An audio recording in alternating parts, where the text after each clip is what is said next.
अस्सलाम वालेकुम। I hope you are well.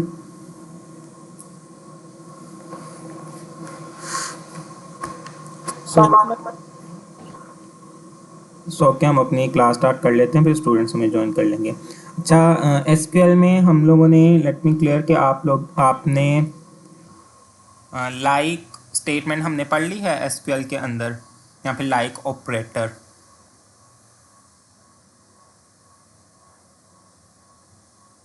अगर याद हो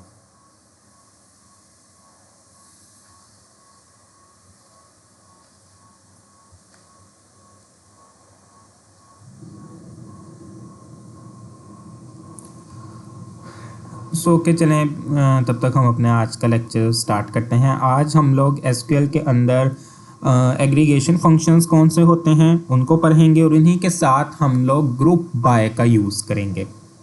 कॉन्सेप्ट वही है हमारे पास कि एग्रीगेशन फंक्शन, जिनको स्टैटिस्टिकल फंक्शंस मेथड्स भी कहा जाता है, जिसमें हमारे पास सम है, काउंट यूज़ होता है, मैक्सिमम और मिनिमम है, एवरेज है। ये मेथड्स हमारे पास जो यूज़ होते हैं, इनको एग्रीगेशन मेथड्स भी कहा जाता है। और इन्हीं के साथ ग्रुप बाय। अब ग्रुप बाय जिस तरह से हम लोगों ने पाइथन में पढ़ा था कि हम किसी एक कैटेगोरिकल डेटा के अकॉर्डिंग क्या करते हैं, ग्रुप बाय करते हैं, वैल्यूज़ को सम करते हैं या फिर काउंट करते हैं।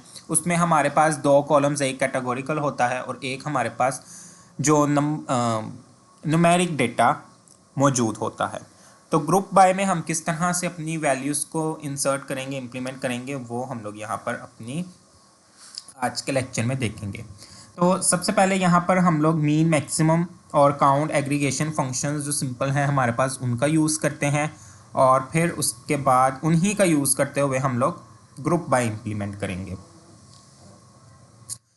यहाँ पर एज वेल हम लोग सबसे पहले अपनी सिलेक्ट स्टेटमेंट का यूज़ करेंगे, और उसके बाद यहाँ पर हम MAX मैक्सिमम लिखेंगे, और इसके पैरेंथेसिस में हम अपना कॉलम अपना यहाँ पर हम लोग पास करेंगे। अब जाहिर सी बात है, हमने कोई मैक्सिमम वैल्यू वगैरह अगर फाइंड आउट करनी है तो वो यहाँ पर हम लोग पास करेंगे। तो यहाँ पर मेरे पास जो प्रोडक्ट्स का डाटा है उसके अंदर हमारे पास प्राइस वैल्यू है, तो उसमें से हम लोग मैक्सिमम प्राइस फाइंड आउट कर लेते हैं। उसके बाद आगे हम लिखते हैं कि फ्रॉम कहाँ से, तो प्रोडक्ट्स वाले टेबल से। तो यहाँ पर हमारे पास जो मैक्सिमम प्राइस आ गई है वो कितनी आई है, 263.50। उसके बाद इसी तरह अगर हमने मिनिमम फाइंड आउट करनी है तो मिनिमम के लिए भी हम यहाँ पर लिख लेते हैं। पैरेंथेसिस में हम वो कॉलम नेम अपना यहाँ पर पास करेंगे। यहाँ पर मेरे पास ये मैक्सिमम और मिनिमम जो प्राइजेज हैं प्रोडक्ट वाले टेबल के अंदर, वो यहाँ पर विजिबल हैं। लेकिन अगर यहाँ पर देखा जाए तो ये जो कॉलम नेम्स हैं हमारे पास, वो हमारे पास यहाँ पर मैक्स प्राइस और मिनिमम प्राइस बाय डिफ़ॉल्ट लिखा हुआ आ रहा है। लेकिन अगर हमने खुद अपनी मर्जी के मुताबिक कॉलम नेम या टेम्परेरी कॉलम नेम हमने डिस्प्ले करवाना हो, तो फिर उसके लिए हम लोग एज का यूज़ करते हैं, एज का। तो यहाँ पर हम एज लिखते हैं, और एज के आगे मैं यहाँ पर लिख देता हूँ कि मैक्सिमम प्राइस। हालांकि यहाँ पर भी मैक्स पैरेंथेसिस में प्राइस लिखा हुआ आ रहा है, लेकिन हम इस तरह से भी अपने कॉलम्स के नेम्स को यहाँ पर लिख सकते हैं। और यहाँ पर मैं कह देता हूँ कि मिनिमम प्राइस, मिनिमम। तो प्राइजेस वही रहेंगी,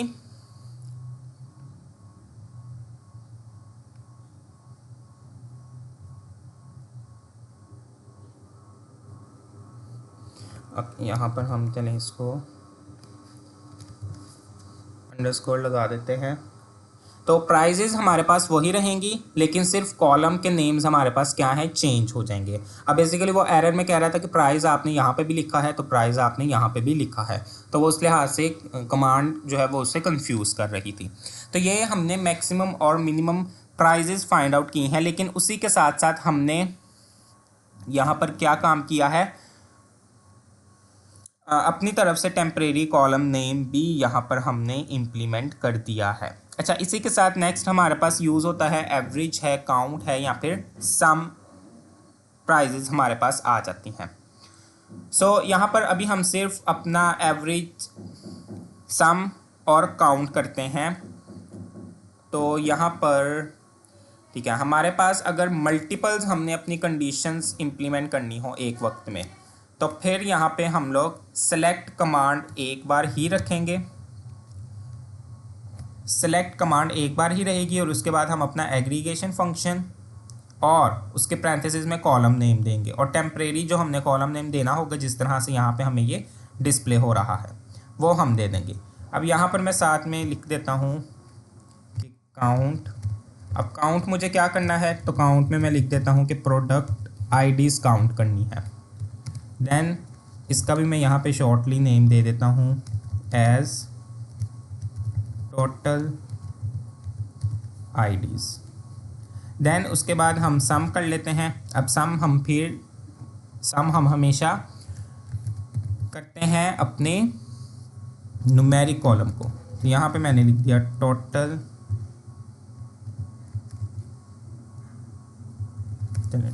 अमाउंट, और उसके बाद एक हमारे पास एवरेज का यहाँ पे AVG यूज़ होता है। एवरेज के लिए हमारे पास यहाँ पे AVG यूज़ होगा, और फिर एवरेज प्राइस क्या है वो हम यहाँ पर यूज़ कर लेते हैं, एवरेज प्राइस। और किस टेबल में से लेनी है एट द एंड वो हम यहाँ पर बताएंगे, फ्रॉम प्रोडक्ट्स में से। तो अब हमारे पास ये सब methods one by one implement होंगे, लेकिन कौन सा मेथड कौन सी वैल्यू हमें क्या बता रही होगी वो एस के बाद यहाँ पर हमने कॉलम नेम के अकॉर्डिंग बता दिया है कि मैक्सिमम प्राइस हमें पता चल जाएगा कि ठीक है इस वाले कॉलम में मैक्सिमम प्राइस बताई गई है, मिनिमम वाले में मिनिमम जो सबसे छोटी होगी, काउंट में वो टोटल आईडीज़ को काउंट करेगा कि टोटल कितनी आईडीज़ टेबल्स के अंदर इस वक्त मौजूद हैं, और फिर हमारे पास यहाँ पर सम है, हमारे पास यहाँ पर एवरेज है। सम सबको वो टोटल करेगा और एवरेज में हमारे पास आ जाएगा वो सबको वैल्यूज़ को सम करेगा और टोटल पे डिवाइड कर देगा। तो ये हमारे पास यहाँ पर जो मेथड यूज़ होते हैं एग्रीगेशन मेथड्स या फंक्शंस भी इनको कहा जाता है। अच्छा, अब नेक्स्ट है हमारे पास group by. Group by statement हम लोग अपने एसक्यूएल के अंदर यूज़ करते हैं जब हमने क्या करना हो, अपने डाटा को समराइज़ करना हो, यानी रो वाइज उन वैल्यूज़ को समराइज़ करना हो। जिस तरह हम लोगों ने एक एग्जांपल देखी थी अपनी कि हमारे पास रीजन का रिटेल स्टोर इन्वेंट्री का टेबल था, हमारे पास डेटा मौजूद था, उसमें हमने ग्रुप बाय किया था रीजन्स को प्राइस के अकॉर्डिंग। तो जितनी भी रोज सेम रीजन की थी उन सब की प्राइस पे हमने कोई ना तो कोई एग्रीगेशन फंक्शन मेथड ही इम्प्लीमेंट किया था। तो यहीं पे हमारे पास ग्रुप बाय का भी यूज़ इसी तरह से यहाँ पर होगा। सो यहाँ पर हम सबसे पहले लिख लेते हैं सेलेक्ट, क्योंकि सेलेक्ट तो हमने करना ही करना है। और ग्रुप बाय के साथ जिस तरह दोबारा से वही बात रिपीट करूंगा कि कोई ना कोई मेथड फंक्शन कैलकुलेशन परफॉर्म होने के लिए यूज़ होगी ही होगी। तो यहाँ पर मैंने लिख दिया काउंट के काउंट करना है। अच्छा चलें, यहाँ पर मैं लिख देता हूँ कि काउंट करना है प्रोडक्ट आईडीज़ को। कहाँ से? प्रोडक्ट्स वाले टेबल से।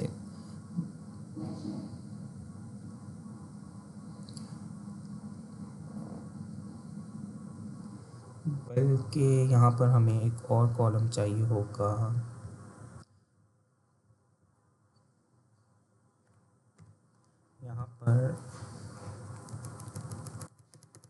यहाँ पर हम लिखते हैं प्राइस को काउंट करना है और साथ में प्रोडक्ट आईडीज़ को भी लेना है। कौन से टेबल में से? प्रोडक्ट वाले टेबल में से। लेकिन साथ में ही हम यहाँ पर लिख देंगे ग्रुप बाय। ग्रुप बाय के दरमियान यहाँ पर स्पेस होनी चाहिए। ग्रुप बाय मैंने कह दिया कि प्रोडक्ट आईडी के मुताबिक जो है वो ग्रुप बाय करना है। सो यहाँ पर देखें, अब वो यहाँ पर काउंट करके प्राइस बता रहा है कि जो प्रोडक्ट आईडी 1 है उसकी एक ही प्राइस एक वक्त में डेटा में स्टोर की गई है, बल्कि सबकी ही यहाँ पर प्राइसेस 1 ही है। तो यहाँ पर ये थोड़ा सा यहाँ पर हम बनाते हैं। मैं यहाँ पर कह देता हूँ कस्टमर आईडी। देन यहाँ पर मैंने कंट्री ले लिया, फ्रॉम किस टेबल से? कस्टमर्स वाले। यहाँ पर मैंने लिख दिया ग्रुप बाय किस के अकॉर्डिंग करना है, कंट्री के अकॉर्डिंग।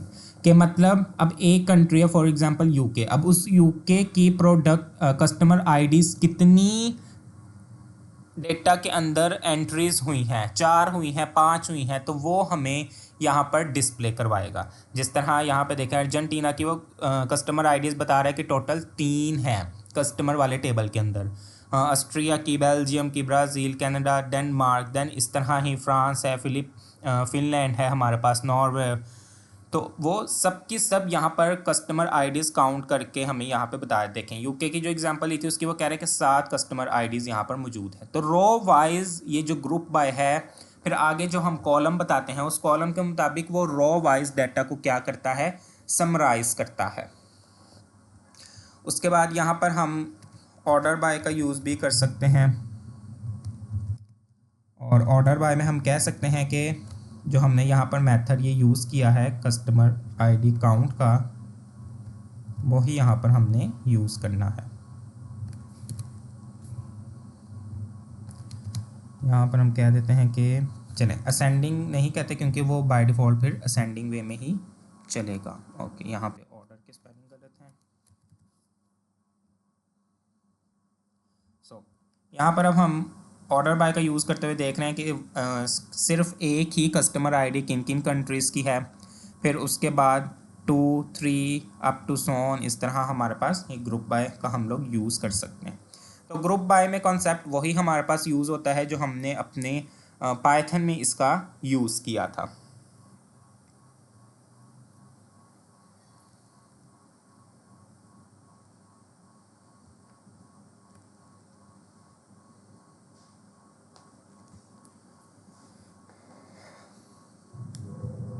देन यहाँ पर हमारे पास हम एक और टेबल है, हम इस टेबल के मुताबिक देखते हैं। शिपर का टेबल है हमारे पास सप्लाईज वाले में।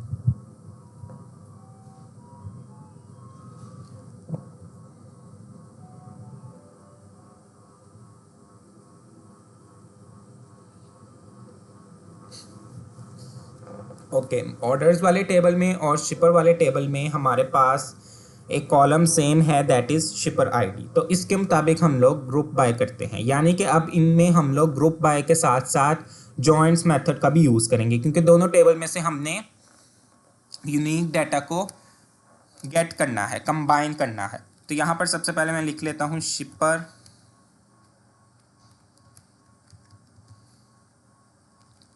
शिपर्स वाले टेबल में से शिपर्स डॉट हमारे पास है शिपर आईडी। ठीक है, ये शिपर डॉट शिपर आईडी का मतलब है कि शिपर वाले टेबल्स में से मैं उसकी आईडी वाले कॉलम को यहाँ पर कॉल कर रहा हूँ। आईडी नहीं, यहाँ पर हम नेम लेंगे। देन उसके बाद यहाँ पर हम एक अपना मेथड अब इम्प्लीमेंट करेंगे, और वो मेथड हमारे पास यहाँ पर यूज़ होगा ऑर्डर्स वाले टेबल में से ऑर्डर्स आईडी पे, कि हमने इन ऑर्डर्स आईडीज़ के मुताबिक देखना है कि कितने टोटल, यानी हर एक शिपर को कितनी टोटल ऑर्डर आईडीज़ सेंड की गई हैं। यानी कि जो ऑर्डर्स आए हैं, जो कस्टमर ने ऑर्डर्स रिप्लेस करवाए हैं, फिर वो ऑर्डर्स आगे जब उन तक पहुंचाए गए हैं तो वो किस शिपर के अकॉर्डिंग, किस शिपर को कितनी टोटल आईडीज़, कितनी टोटल ऑर्डर्स दिए गए हैं सर अंजाम देने के लिए। यहाँ पर हम इसको यूज़ कर लेते हैं नंबर्स ऑफ, बल्कि हम यहाँ पर लिखते हैं टोटल ऑर्डर्स। देन ये वाला कॉलम हम लेंगे फ्रॉम ऑर्डर में से। उसके बाद यहाँ पर अब शिपर वाले टेबल में से शिपर नेम ले लिए, नाम के मुताबिक वो हमें टोटल ऑर्डर्स की आईडीज़ बता देगा कि, यानी कि फॉर एग्जांपल अगर एक नाम है हमारे पास जॉन, तो जॉन को कितने टोटल ऑर्डर्स मिले थे। ठीक है, वो आईडीज़ को काउंट करके बताएगा। उसके बाद यहाँ पर हम यूज़ करेंगे लेफ़्ट जॉइन, क्योंकि लेफ़्ट जॉइन में हमारे पास पहला वाला टेबल है शिपर। तो लेफ़्ट जॉइन, अब यहाँ पर हम वो टेबल नेम बताएंगे क्योंकि लेफ़्ट जॉइन में हमारे पास पहला वाला टेबल शिपर्स है, वो बताएंगे। इसको हम जॉइन किसके साथ करेंगे वो अब हम यहाँ पर बताएंगे, क्योंकि ऑर्डर्स वाले टेबल के अंदर हमारे पास शिपर आईडी भी मौजूद है और शिपर वाले टेबल के अंदर हमारे पास डेफिनेटली उसकी तो आईडीज़ मौजूद है ही हैं। अभी इसकी जब आउटपुट डिस्प्ले होगी तो आई होप कि तब आपको क्लियर होगा। ग्रुप बाय हमने किसके अकॉर्डिंग करना है। अच्छा, यहाँ पर ये देखें, मैंने ग्रुप बाय में स्पेस नहीं दी तो ये मेरे पास ब्लैक हो चुका है, तो इसलिए ग्रुप बाय के दरमियान स्पेस देंगे तो इसका फाउंड थोड़ा सा चेंज हो जाएगा, कलर सॉरी। तो इसका मतलब है फिर ये वाला मेथड इसके अंदर यूज़ होता है। हम शिपर नेम के मुताबिक यहाँ पर ग्रुप बाय करेंगे। तो देखें यहाँ पर अब वो बता रहा है कि फेडरल शिपिंग को टोटल जो ऑर्डर्स रिप्लेस करवाए गए हैं आगे फॉरवर्ड करने के लिए वो कितने हैं 255। स्पीडी एक्सप्रेस जो शिपर नेम है, ठीक है, जिसके थ्रू जो है वो पार्सल्स गए हैं, तो वो कितने हैं 249। तो यहाँ पर ये जानने के लिए हमने ग्रुप बाय के साथ ही यहाँ पर यूज़ किया है जॉइंट्स का, ठीक है। तो ग्रुप बाय क्या काम करता है, जो रो वाइज समराइज करता है।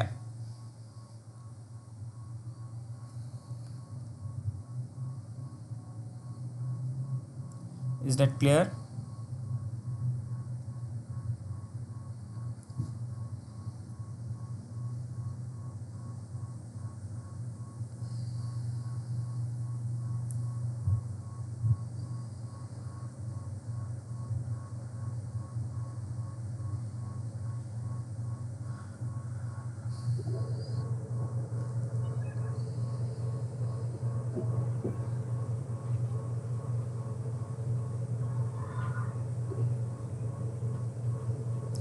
क्या क्वेश्चन है किसी का या कोई बात है?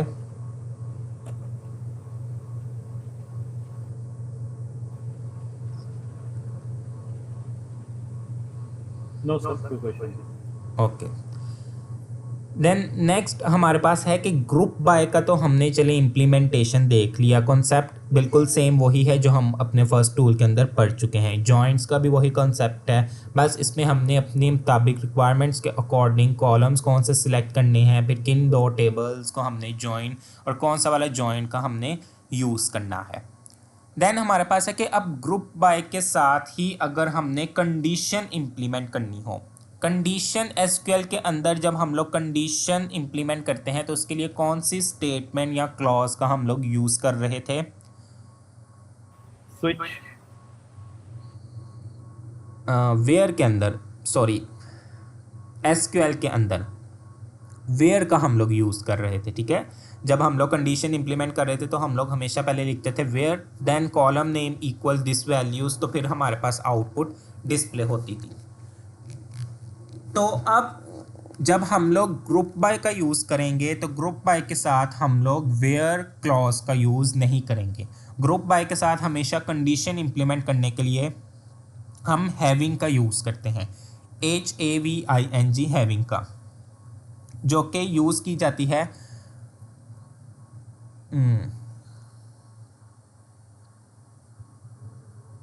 ग्रुप बाय के साथ कंडीशन इंप्लीमेंट करने के लिए। Sorry I forgot. So group data के लिए होगा ना? जी हाँ, ग्रुप बाय जब हम ग्रुप बाय का साथ में यूज़ करेंगे तो फिर हैविंग क्लॉज हम लोग कंडीशन के लिए यूज़ करेंगे। यानी जो ग्रुप बाय का जो रिजल्ट होगा, ग्रुप डाटा जो होगा उस पे हैविंग क्लॉज लगेगी। जी एग्जैक्टली और अगर हमने simple condition without grouping condition हमने इंप्लीमेंट करनी है तो फिर हमारे पास वेयर क्लॉज यूज़ होगी। अच्छा, यहीं पे हम अपनी कंडीशन अगर इंप्लीमेंट कर लें, यहाँ पर मैं लिख लेता हूँ सिर्फ हैविंग, और हैविंग के बाद मैं यहाँ पर लिख लेता हूँ कि जो ये मैं ऑर्डर्स आईडीज़ काउंट कर रहा हूँ, अगर इनमें से किसी की भी ऑर्डर आईडी भरी मौजूद है, यानी कि मैं यहाँ पर लिख देता हूँ अगर ग्रेटर देन है 250 के, तो मुझे सिर्फ उसी के रिकॉर्ड डिस्प्ले करवाने हैं। तो अब 250 से ज़्यादा की जो ऑर्डर आईडीज़ काउंट की जाएंगी वो हमारे पास सिर्फ दो ही हैं, एक है 255 और एक है 326। तो अब यहाँ पे मैंने एक कंडीशन इंप्लीमेंट कर दी है कि स्टेटमेंट सारी सेम वही रहे, ग्रुप बाय करो शिपर नेम के मुताबिक, लेकिन जो ये ऑर्डर आईडीज़ को काउंट कर रहे हो कि किस नाम के मुताबिक ऑर्डर आईडीज़ उसको मिली हैं, वो अगर 250 से ज़्यादा की होंगी तो सिर्फ उसी के रिकॉर्ड मुझे डिस्प्ले करवाने हैं। एक हमारे पास ऑर्डर आईडी थी जो 249 की थी। यहाँ पर अब मैं लिख देता हूँ कि 250 से अगर कोई कम की हो तो सिर्फ वही डिस्प्ले करवा। तो 249 के हमारे पास एक ही स्पीडी एक्सप्रेस की टोटल ऑर्डर्स मौजूद थे। तो यहाँ पर अब चूँकि कंडीशन इम्प्लीमेंट की है मैंने, तो इसलिए यहाँ पर मुझे उसने डिस्प्ले करवाया है। अगर मैं यहाँ पर लिख दूँ 255 के अगर इक्वल है कोई, तो 255 के इक्वल, अब यहाँ पे फिर भी ये भी कंडीशन ही है मेरी, तो यहाँ पर हमारे पास ग्रुप बाय के साथ हैविंग क्लॉज का यूज़ किया जाता है। सर एक ऑर्डर से ज्यादा नहीं हो सकते सर, पे ऑर्डर आ सकता है। क्या सर ऑर्डर की बात कर रहा हूँ, जब आईडी की बात कर रहा हूँ सर, ऑर्डर आईडी एक से ज्यादा नहीं हो सकता है सर, पे एक हो सकता है सर। हो सकती हैं, बिल्कुल हो सकती हैं, क्यों नहीं हो सकती। वो हम लोगों ने अपनी प्रीवियस क्लासेस में जो इम्प्लीमेंट की हैं ज़्यादा के लिए, उसका भी हम यहाँ पर यूज़ कर सकते हैं। अच्छा, अगर मैं यहाँ पर लिख लूँ इन, और इन में मैं यहाँ पर बता दूँ कि 255 या फिर 300 अगर कोई इसके अंदर मौजूद है। तो यहाँ पर देखें एक ही हमारे पास आउटपुट आई है, ये रन हो गई है। हमारे पास एक ही आउटपुट आई है 255 की, क्योंकि इन ऑपरेटर हम लोग यूज़ करते हैं कि ये पता करवाने के लिए कि ये जो काउंट ऑर्डर आईडीज़ की जा रही हैं क्या इनकी कोई वैल्यू 255 है या 300 है, तो उसके लिए हम यहाँ पर ये यूज़ करेंगे। उसके अलावा हम लोग बिटवीन का भी यूज़ कर सकते हैं, जो बिटवीन ऑपरेटर हम लोगों ने यूज़ किया था, वो बिटवीन ऑपरेटर भी हम लोग इसमें यूज़ कर सकते हैं, जो कि मल्टीपल्स वैल्यूज़ के लिए ही हम लोग यूज़ करते हैं। अच्छा, एक और यहाँ पर हम जो है वो अपनी एग्जांपल लेते हैं। यहाँ पर मेरे पास एम्प्लॉयज़ के टेबल में से मैं ले लेता हूँ कंट्री और काउंट कर लेता हूँ। यहाँ पर हमारे पास वही दोबारा से थोड़ी सी कंडीशन इम्प्लीमेंट होगी।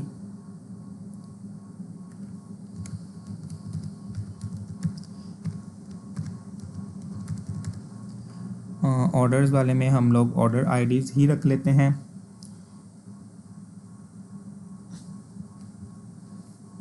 फ्रॉम हमने बता दिया ऑर्डर्स। उसके बाद यहाँ पर हम यूज़ करते हैं inner join.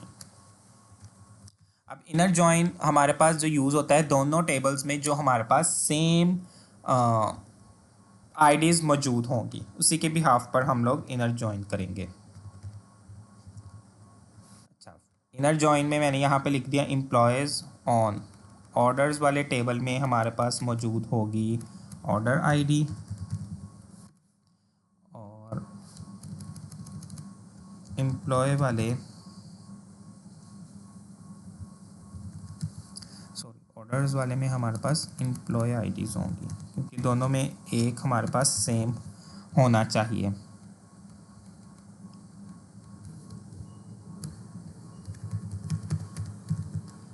Employ ID, okay. यहाँ पर अब हम ग्रुप बाय किसके लिहाज से करेंगे, अपनी एम्प्लॉय कंट्री के लिहाज से।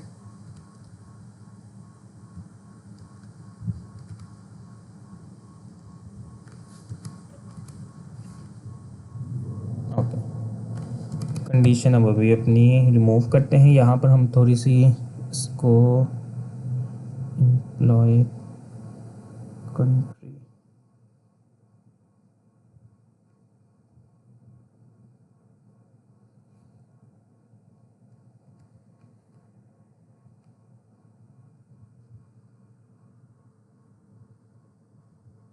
ओके, एम्प्लॉय वाला टेबल था हमारे पास, तो एम्प्लॉय वाले टेबल में ठीक है। एम्प्लॉय वाले टेबल में हमारे पास ओके फर्स्ट नेम है, लास्ट नेम है, डेट ऑफ बर्थ है, फोटोज हैं।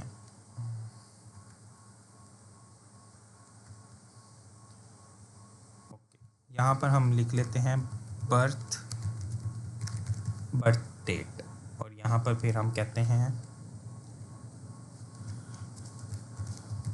Birth date.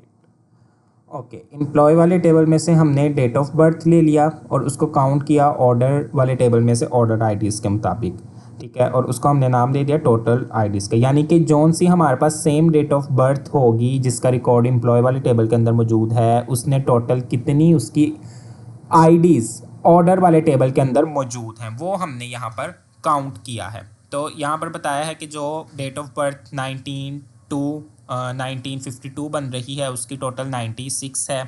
तो इस तरह से टोटल हमारे पास ये 9 रिकॉर्ड्स मौजूद हैं।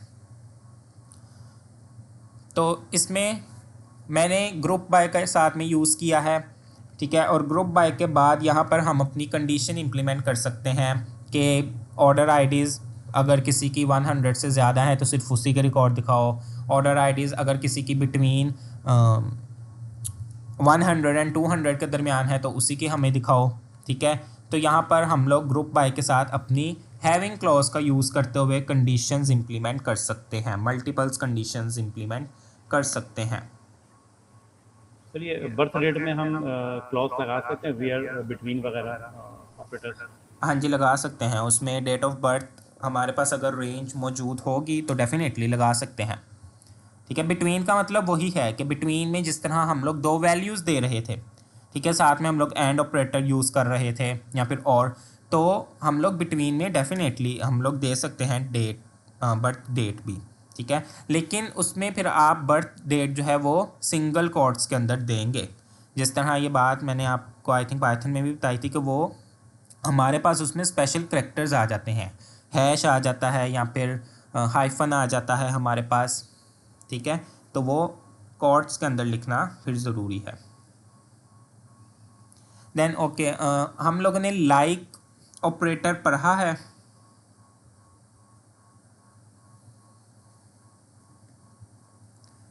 लाइक ऑपरेटर हमने अपने किसी प्रीवियस लेक्चर्स में पढ़ा है। तो दोबारा पढ़ लें, इस वक्त ध्यान में नहीं था। नहीं, क्यों? सर मैं था भी नहीं प्रीवियस क्लास में, सर समझा दे अगर हो सके। सॉरी, रिपीट कर दें सर, अगर नहीं भी पढ़ा होगा तो।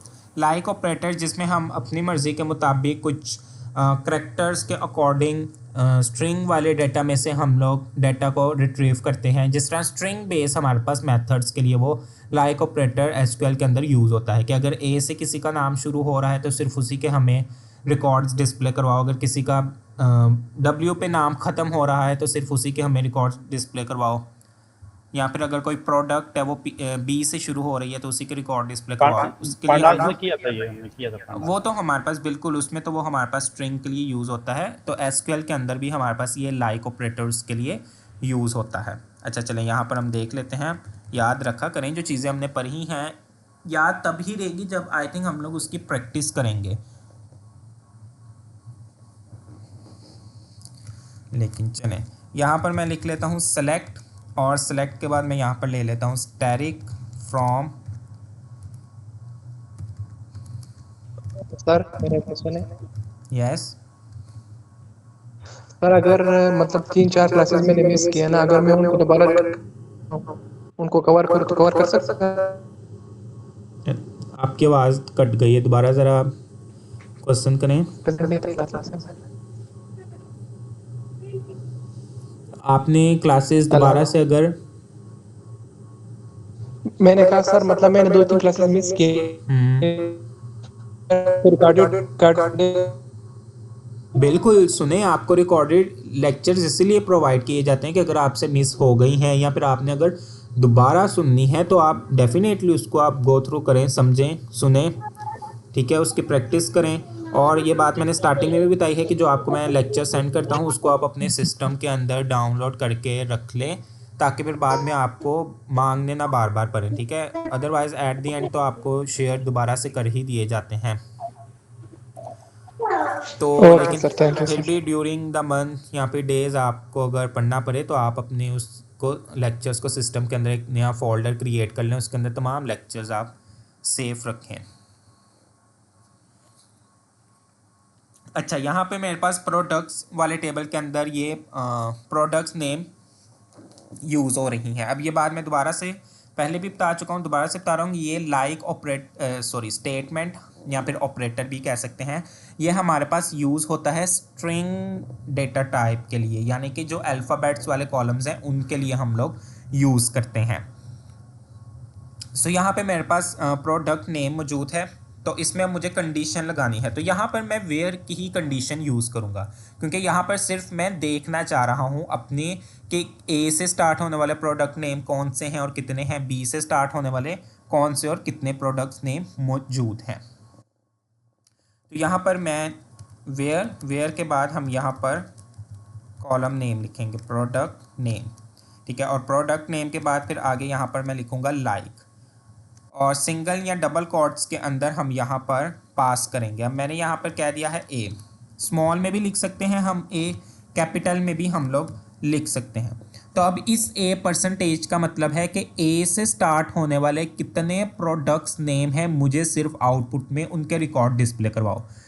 बाकी मैंने आगे नहीं बताया कि जो है ए के बाद एन होना चाहिए या ए के बाद आई होना चाहिए या ए के बाद पी होना चाहिए, ये मैंने नहीं बताया। सिर्फ स्टार्टिंग अगर मैंने प्रोडक्ट नेम बताना है तो फिर यहाँ पे मैं स्टार्टिंग अल्फ़ाबेट ही बताऊंगा और उसके बाद परसेंटेज आगे लिख दूंगा। इस परसेंटेज का मतलब यही है कि फर्स्ट वाले करैक्टर के बाद बाकी जोन से मर्जी करैक्टर्स हों, हमें उनसे कोई लेन देन नहीं है। तो यहाँ पर हम लोग यूज़ करेंगे लाइक ऑपरेटर का, और अगर हमने यूज़ करना है कि एंड वाला ऑपरेटर यानी मेरी प्रोडक्ट नेम अगर वाई पे ख़त्म हो रही है तो मुझे सिर्फ उनके रिकॉर्ड डिस्प्ले करवा, तो अगर कोई होगा रिकॉर्ड हमारे पास तो फिर वो यहाँ पर डिस्प्ले हो जाएगा। अच्छा चलिए पी का देख लेते हैं, ठीक है, पी का एक है हमारे पास, तो वहाँ पे तो हमने सिंपल सा एक लाइन का कोड लिखा था तो हमारे पास आउटपुट डिस्प्ले हो गई थी। लेकिन अब अगर ये तो है स्टार्टिंग और एंडिंग वाला हमने देख लिया, लेकिन अगर हमें कोई मिडल से चाहिए कि इन दो के दरमियान अगर कोई ऑपरेटर आ रहा है या फिर ये वाले करैक्टर्स अगर हमारी प्रोडक्ट नेम के अंदर मौजूद हैं तो उनके रिकॉर्ड डिस्प्ले करवाओ। जिस तरह फॉर एग्जांपल मैं यहाँ पे लिख देता हूँ ओ आर और परसेंटेज। अब ये ओ आर का मतलब ये है और ओ आर से पहले परसेंटेज और ओ आर के बाद वाले परसेंटेज का मतलब ये है कि स्टार्टिंग और एंडिंग जोन सा मर्जी करैक्टर हो, लेकिन अगर प्रोडक्ट नेम के अंदर ओ आर एग्जिस्ट करता है तो हमें वो वाले रिकॉर्ड्स डिस्प्ले करवाओ। तो देखें यहाँ पे ओ आर एग्जिस्ट कर रहा है, ठीक है, दरमियान में जहाँ पे मर्जी आ जाए ओ आर, वो चाहे एक साथ आए या फिर अलहदा से आए, तो चूंकि वो एग्जिस्ट करते होंगे तो उसके लिए यहाँ पर फिर हम लोग कोड्स के अंदर स्टार्टिंग और एंडिंग पे परसेंटेज का सिंबल यूज़ करेंगे और फिर उसके बाद हम लोग इन दोनों के दरमियान अपने करैक्टर्स बता देंगे। ओ आर के साथ अगर मैं यहाँ पर एल भी लिख लूँ तो फिर हमारे पास यहाँ पर कोई भी करैक्टर नहीं है। ओके, तो इससे पहले हम लोगों ने देखा कि अगर स्पेसिफिक अल्फ़ाबेट के मुताबिक कोई स्टार्ट हो रहा है तो मुझे उसी के रिकॉर्ड्स क्या करो, डिस्प्ले करवाओ, ठीक है। तो ये हमारे पास यहाँ पर प्रोडक्ट्स आईडीज़ थी। यहाँ पर हम लोग एक और टेबल के अकॉर्डिंग भी काम कर लेते हैं, कस्टमर्स वाले, और यहाँ पर अब मैं कह देता हूँ कि चलें यहाँ पर मैं कस्टमर वाले टेबल में हमारे पास कंट्री मौजूद है, तो अब किसी कंट्री में हम देखते हैं कि क्या ओ आर मौजूद है, तो ओ आर देखें कंट्री वाले टेबल के अंदर ओ आर ये दोनों तरफ एक साथ ही आ रहे हैं, तो हमारे पास ये वाला मेथड यूज़ होगा। अच्छा, अब इसी के साथ में यहाँ पर अगर लिख लूँ, चलें यहाँ पर मैं ये एक काम करता हूँ, ये मैंने अब यहाँ पर स्टार्टिंग पे लगा दी है अंडरस्कोर। अब इस अंडरस्कोर का मतलब है कि पहला वाला लेटर हमें नहीं पता वो जोन सा मर्जी हो, लेकिन सेकंड वाला लेटर हमारी कंट्री का वो आर ही होना चाहिए और उसके बाद हमारे पास जितने मर्जी करैक्टर्स आएँ। तो इसमें हम देखते हैं कि क्या कोई सेकंड, ये देखें फर्स्ट वाला करैक्टर एफ हो ए हो हमें इससे कोई मतलब नहीं है, लेकिन सेकंड वाला करैक्टर हम कह रहे हैं कि आर हो, तो उसके लिए यहाँ पर हमारे पास ये वाला मेथड यूज़ होगा। अगर मैं यहाँ पर 2 टाइम्स अंडरस्कोर लगा दूँ और यहाँ पर मैं लिख लेता हूँ जी, तो ये 2 टाइम्स का मतलब है कि पहले 2 करैक्टर्स जोन से मर्जी हों, थर्ड वाला हमारे पास कौन सा हो, जी हो, ठीक है। तो यहाँ पर हमारे पास डेफिनेटली अर्जेंटीना ही आएगा। और इसी तरह अगर हम चाह रहे हैं कि लास्ट वाला करेक्टर कोई भी हो लेकिन उससे पहले वाले करेक्टर्स ये हों, तो फिर डेफिनेटली परसेंटेज का सिंबल हमारे पास स्टार्टिंग में आ जाएगा, क्योंकि स्टार्ट के तो हम करेक्टर्स नहीं चाह रहे। और एंडिंग वाला यहाँ पर मैंने कह दिया है कि एंडिंग वाला जो मर्ज़ी हो लेकिन एंडिंग से पहले वाला जी हो, तो वो चूँकि हमारे पास यहाँ पर कोई भी नहीं है। अच्छा, सी कर लेते हैं, मे बी फ्रांस आ जाए। ओके, देखिए मैक्सिको आ गया है, फ्रांस आ गया है।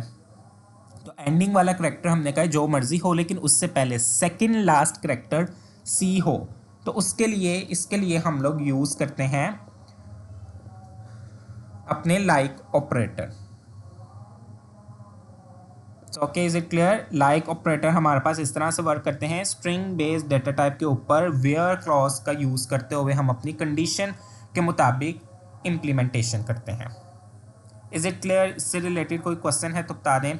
और अगर हम इसी का रिवर्स चाह रहे हैं कि जो मैंने अल्फ़ाबेट दिए हैं अगर वो नहीं है तो उसके रिवर्स कोई और आउटपुट आ जाए, तो उसमें फिर हम लोग नॉट लाइक का यूज़ कर लेंगे। ठीक है, जिस तरह इन और नॉट इन का हमने यूज़ किया था, नल और इज़ नॉट नल का यूज़ किया था, इसी तरह लाइक और नॉट लाइक। तो नॉट लाइक में वो जो हमने कंडीशन दी होगी डबल कोट्स में, वो उसको क्या कर देगा, एक्सेप्ट नहीं करेगा, बल्कि उसके मुताबिक रिवर्स में चलेगा। So is it clear? Yes sir. So और कोई क्वेश्चन है तो कर लें, अदरवाइज़ हम अपनी क्लास यहीं पे एंड करते हैं। इंशाल्लाह मेरे ख्याल से 1 या 2 क्लासेस और चलेंगी इसी तरह, देन फिर इंशाल्लाह हम लोग आफ्टर ईद अपनी पुरानी जो क्लास के शेड्यूल के मुताबिक 1 और की कंडक्ट किया करेंगे। ठीक है? यस, तो ईद ऑलमोस्ट आ ही गई है मेरे पास, अगर परसों जी भी आप हाँ, लेके जाएंगे तो बिल्कुल। end of the एक ही week फिर ही आपकी आई थिंक क्लास होगी इस वीक में, एक यस ट्यूसडे या थर्सडे की ही आपकी आई थिंक क्लास होगी, और उसके बाद फिर जो पब्लिक हॉलीडेज़ होंगी वही आपको भी मिलेंगी। So okay, thank you so much for hearing. अल्लाह हाफिज़।